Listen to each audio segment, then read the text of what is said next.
जी, जी, आए भैया सब बैठे हैं। जी नाज़रीन, आप इस वक्त अपना प्रोग्राम सवालनामा देख रहे हैं। हमारे साथ मौजूद हैं सैयद तजम्मुल हुसैन शाह साहब, जो मकामी यूनियन कौंसिल मुग़ल से बिलोंग करते हैं। वो हमारे दरमियान मौजूद हैं और बिलखसूस इनका एक तारफ़ ये भी है कि ये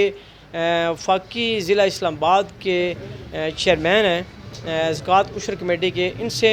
पहले इनकी अपने यूनियन कौंसिल के हवाले से जो तरक्याती काम जो हो रहे हैं उस हवाले से पूछते हैं कि इनके क्या तासुरात हैं। बिस्मिल्लाहिर्रहमानिर्रहीम। Thank you very much doctor साहब, और मैं सवान न्यूज़ को और आप सबको मुबारकबाद देता हूँ और खुश आमदीद कहता हूँ कि आप यहाँ तशरीफ़ लाए और हमसे राय जानने की हमसे हमें मौका दिया है। जहाँ तक तरक्याती कामों का ताल्लुक़ है, सिर्फ़ एक मिसाल मैं आपको दूँ कि हम जहाँ बैठे हैं, जहाँ पे यहाँ से कोई 100 फुट के फासले पे एक 300-400 फुट का गली का एक पीस था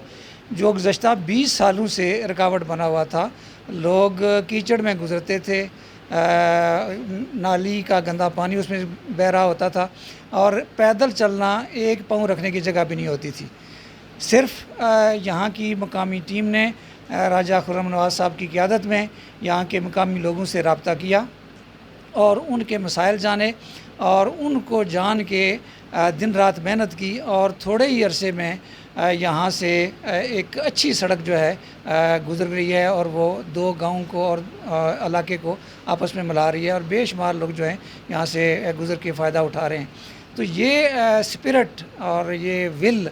अगर कौम में आ जाए और वो लोग अपने मसाइल को अपनी और उनको क़यादत ऐसी मैसर आ जाए जो उनके मसाइल को जानती हो और उनको हल करने के लिए अपना तन मन धन लगाने को तैयार हो, तो ये कौम तो सोना है और ये बहुत थोड़े अरसे में अपने तमाम मसाइल पर काबू पा के ये तरक्की याफ्ता कौम जो है वो बन सकती है। और हम उम्मीद करते हैं कि तहरीक इस्तक़लाल तहरीक इंसाफ के जो 5 साल हैं, जब ये मुकम्मल होंगे तो पाकिस्तान तेज़ी से तरक्की करती हुई कौम में इंशाअल्लाह शुमार होगा इसका। अच्छा शाह साहब, ये बताइए, चूँकि आप ज़कात उशर कमेटी बिलखुसूस वाक़ई ज़िला इस्लामाबाद के हवाले से चूँकि इसके हेड हैं, आप इस हवाले से बताइए कि आपके जो दौर में जो आपका 2 साला जो दौर है बिलखुसूस PTI की क़यादत का, इसमें आप क्या समझते हैं कि आपने बतौर चेयरमैन क्या इस्लाहात की हैं? चूँकि आप रूरल एरिया से बिलोंग करते हैं और आप माजी में देखते रहे हैं कि बड़ा मसाइल रहे हैं यहाँ पे। आप क्या समझते हैं कि आपने बतौर चेयरमैन क्या इस्लाहात यहाँ पे लेके आए हैं?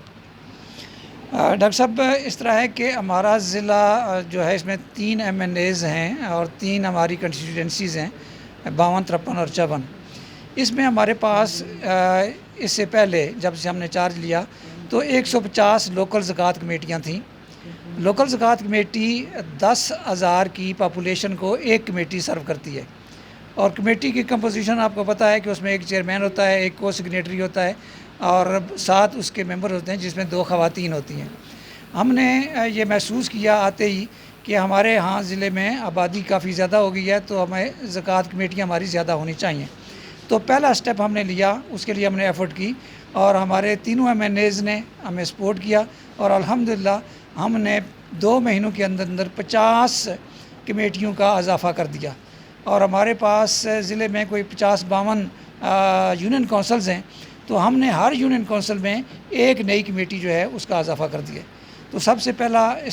काम जो है वो हमने, ताकि लोगों को ज़्यादा से ज़्यादा एक्सेस मिले, लोगों को करीब सहूलत मैसर हो और फिर जो चेयरमैन हो वो उस इलाके का होता है तो वो ज़्यादा से ज़्यादा लोगों से रब्ता कर सके। अच्छा, आप ये बताइए हमारे नाज़रीन को कि जैसे कि आपने कहा कि आपने इस्लाहात लेके आए हैं, जो कमेटी थी लोकल जो थी वो आपने बढ़ा दी, उनमें इजाफ़ा कर दिया ताकि आवाम को ज़्यादा से ज़्यादा फ़ायदा मुयसर हो सके। आप क्या समझते हैं कि जैसे आपने कमेटियाँ बढ़ाई हैं उसी हवाले से आपके जो फ़ंड्स जो सालाना जो फ़ंड थे उसमें भी इजाफ़ा किया गया है? सालाना फ़ंड्स के लिए हमने प्रोसेस किया हुआ है कोरोना की सूरत हाल की वजह से, चूँकि आपको पता है कि ज़कात जो फ़ंड हमें जारी होता है वो ज़कात कलेक्शन से होता है, गवर्नमेंट की फ़ंडिंग नहीं होती है। बैंकों से जो ज़कात जमा होती है वो कम्युलेट होकर के फ़ेडरल सतह पे जमा होती है, फिर वो पॉपुलेशन के हिसाब से तमाम सूबों में तकसीम हो जाती है। तो चूँकि इस दफ़ा कोरोना के हालात थे और बैंकों से ज़कात निस्बतन कम जमा हुई है, लेकिन इसके बावजूद हमारी जो एलोकेशन थी इस्लामाबाद की, उसकी ज़कात में इजाफ़ा हुआ है। और हमने जो ज़कात के जो फ़ंड्स हैं वो 4 मदों में तकसीम होते हैं। पहली मद है गुज़ारा अलाउंस की, जो साल में 12,000 रुपये होता है और 1,000 रुपया ईद अलाउंस के तौर पर मिलता है, तो हर मुस्तहिक को साल में 13,000 मिलते हैं। हमने तजवीज़ जो है उसको 18,000 रुपये सालाना करने की अपनी जो पेरेंट मिनिस्ट्री है उसको प्रोसेस कर दी हुई है, और हम उम्मीद करते हैं कि ये अप्रूव हो जाएगी और आइंदा से 18,000 रुपया मिलेंगे। फिर हमने ये किया कि पहले साल में एक दफ़ा या ज़्यादा से ज़्यादा 2 दफ़ा ज़कात मिलती थी, और उसका नुकसान ये होता था, जो मुझे एक्सपीरियंस हुआ, कि बैंक ये करते हैं कि अगर उनका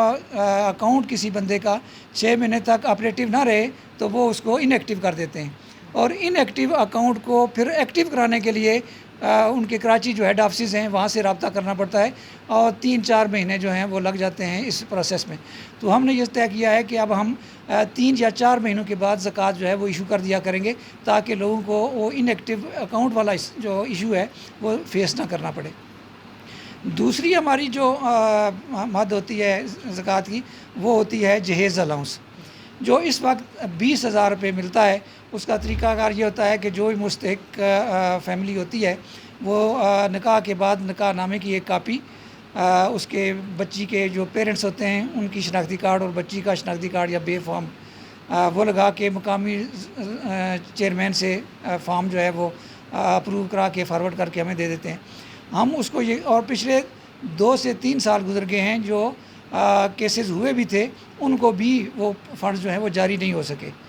तो अब हमने उन को जारी करने का फ़ैसला किया है, और इंशाल्लाह अगले 1-2 हफ़्ते में जो पिछले बैकलॉग है हमारा 2 सालों का, उनको भी हम फ़ंड्स जो हैं वो जारी कर रहे हैं, और इसको हमने 20,000 से 30,000 रुपये तक बढ़ाने की सिफारिश जो है वो गवर्नमेंट को भिजवा दी है, और उम्मीद करते हैं कि वो भी हमें मिल जाएगा। तीसरा इसका जो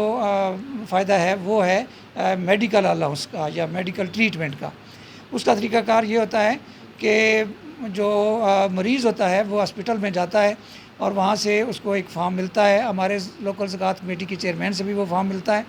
वो फ़ॉर्म जो गवर्नमेंट के हॉस्पिटल्स हैं वो मुकामी ज़कात कमेटी के चेयरमैन से करा के, डिस्ट्रिक्ट चेयरमैन से फॉरवर्ड करा के वो उसको दे देता है हॉस्पिटल को, और हॉस्पिटल उस फॉर्म के अगेंस्ट उस बंदे का इलाज कर देता है। बंदे को पैसे नहीं मिलते हैं, लेकिन पैसे डायरेक्ट हॉस्पिटल को जाते हैं। हॉस्पिटल जो है वो उसके अगेंस्ट, उन पैसों के अगेंस्ट इलाज जो है वो कर देता है। तो हम उसके लिए भी कोशिश कर रहे हैं कि हमने सालाना 2 करोड़ रुपया हम पिम्स को देते हैं, और 1 करोड़ रुपया हम पोली क्लिनिक को देते हैं, और जो हमारे बेसिक हेल्थ यूनिट्स हैं जो हमारा अभी रेनोवेट हो रहा है और अपग्रेड हो रहा है स्याला मरकज़ में, यूनियन काउंसिल इसी मुगल में, तो उनको भी हम फंड जो हैं वो जारी करते हैं, ताकि जो मुकामी बहुत इमीडिएट ट्रीटमेंट है वो यहाँ हो जाए, और जो ज़्यादा सीरियस किस्म के पेशेंट हों वो अगर बड़े अस्पतालों में जाते हैं तो वहाँ फ़ंड्स हमारे मौजूद हों, ताकि लोगों को दिक्कत ना हो। और चौथा, हम देते हैं बच्चों को स्टाइपेंड, प्राइमरी से लेकर यूनिवर्सिटी की सतह तक। और लेकिन बदकिस्मती ये है कि ये पिछले कई सालों से ये हमारी एक्ट में ये चीज़ें मौजूद हैं, लेकिन लोगों को इसका पता नहीं था कि ये स्टाइपेंड भी कोई चीज़ होती है और लोगों को मिलता है। तो इस दफ़ा पहली दफ़ा हमने ये किया कि डायरेक्टरेट को लिखने के साथ साथ हमने जो एरिया एजुकेशन ऑफिसर्स हैं या ऑफिसर्स हैं उनको मैंने डायरेक्ट लिखा, ताकि टाइम बच जाए और लोगों को ज़्यादा से ज़्यादा फ़ायदा हो। तो हमने इस दफ़ा कोई 10-1 लाख रुपए का स्टाइपेंड जो है वो जारी कर दिया है, और आइंदा हम कोशिश करेंगे कि जो हमारे लोकल चेयरमैन हैं उनके ज़रिए से ये स्टाइपेंड के फॉर्म जो हैं हम स्कूलों तक पहुँचाएँ, ताकि ज़्यादा से ज़्यादा लोग जो हैं और ज़्यादा से मुस्तकीन जो है बच्चे जो हैं उसको भी हम इन्हांस कर रहे हैं। प्राइमरी का जो है वो हम 1800 रुपया करना चाह रहे हैं, इस वक्त जो है वो 900 रुपया है। इस तरह मिडल का जो है वो 2000 रुपया है, तो उसको हम 3000 रुपया, तो हर मद में उसको हम इन्हांस भी कर रहे हैं। तो इंशाल्लाह अगले चंद माह में आप देखेंगे कि इसमें बहुत ज़्यादा बेहतरी जो है वो आपको नज़र आएगी। जी शुक्रिया शाह साहब। जी नाज़रीन, ये बिलखुसूस जो शाह साहब के साथ जो गुफ्तगू है, जो चेयरमैन ज़कात उशर कमेटी हैं ज़िला इस्लामाबाद के, उनसे प्रोग्राम करने का मकसद, उनसे गुफ्तगू करने का मकसद ये था कि जो मुस्तहिक़ीन है वफाकी ज़िला इस्लामाबाद के, उनको एक तो इनके डिपार्टमेंटल जो है वो अवेयरनेस हो जाए और ज़्यादा से ज़्यादा इस प्रोग्राम की निस्बत की खसूसियत से लोगों तक आगाही जो है वो पहुँच सके ताकि वो ज़्यादा से ज़्यादा मुस्तफ़ीद हो सके।